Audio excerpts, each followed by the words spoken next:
Еден едноставен столар.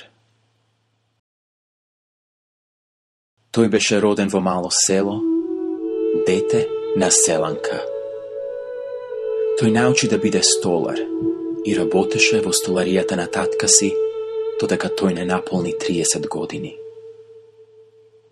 Потоа тој помина 3 години, како патувачки проповедник, кажувајќи им на луѓето за Бог и Божјата љубов.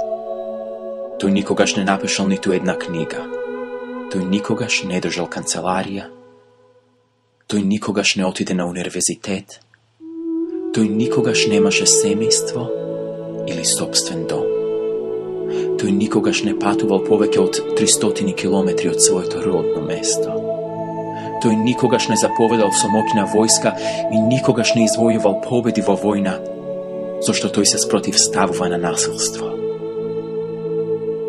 Тој секогаш беше полн со љубов кон своите блиски, па дури и своите непријатели. Кога тој беше само 33 години, јавното мислење се сврти против него. Неговите пријатели го изневерија и напуштија. Тој беше предаден на неговите непријатели и издржуваше сарказам и плукање за време на неговото судење. И покрај тоа што беше невин, тој беше прикован на крст помеѓу обични криминалци. Тој беше мртов. Тој беше полежан во поземен гроб.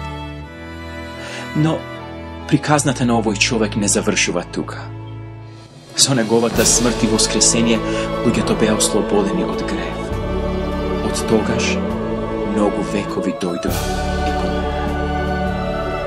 Сите војски кои некогаш марширале, сите бродови кои имаат некогаш запловано по морињата, сите парламенти кои некогаш заседавале, сите владетели кои некогаш владееле, не имале такво длабоко влијание врз луѓето на оваа планета, како животот на овој столар. Дозволете му да има влијание врз вашиот живот и ќе видите како чуда се случуваат.